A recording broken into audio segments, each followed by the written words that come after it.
She answered our questions directly, and she didn't flinch at the prospect of submitting herself to an FBI investigation of these charges. We know, and I'm sure she's been advised by her attorneys, that a person lying to the FBI can face criminal prosecution. You have clearly and unequivocally denied that you assaulted Dr. Ford. With that statement, you must believe that there is no credible evidence or any credible witness that could prove otherwise. You started off with an impassioned statement at the beginning, and I can imagine, try to imagine what you have been through or your family's been through, and I'm sure I wouldn't get close to it. Okay. But it was an impassioned... No, you wouldn't. I'm sure I wouldn't. It's an impassioned statement. And in the course of it, you said, I welcome any kind of investigation. I quote you. I welcome any kind of investigation. I've got a suggestion for you. Right now, turn to your left in the front row.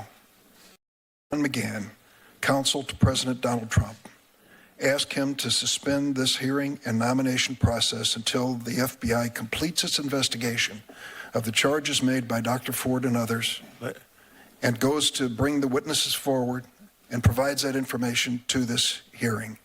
I'm sure that the chairman at that point will understand that that is a reasonable request to finally put to rest these charges if they are false or to prove them if they are not. You spent 2 years in the White House office that approved judicial nominees. You turned to the FBI over and over and over again for their work. Let's bring them in here and now.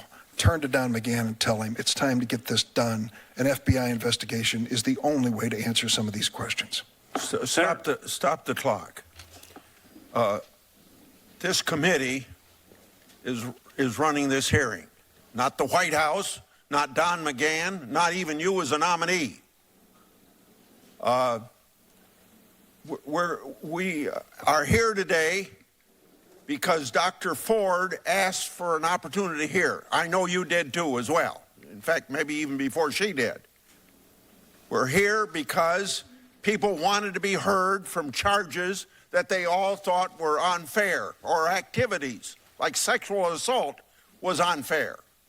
So I want to assure Senator Durbin, regardless of what you say to Senator Don McGahn, we're not suspending this hearing.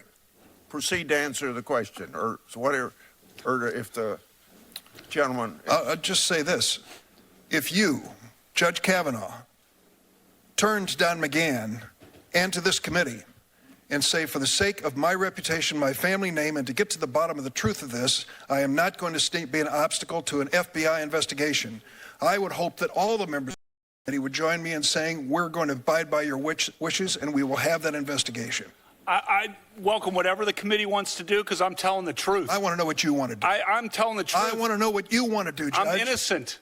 I'm innocent of this charge. Then you're prepared for an FBI investigation? They don't reach conclusions. You reach the conclusion, No, Senator. but they do investigate questions. I'm innocent. And you can't have it both ways, Judge. You can't say here at the beginning, I wanted a hearing moment, Look, I welcome any kind of investigation. This thing was sprung on me. This thing was sprung at the last minute after being held by staff.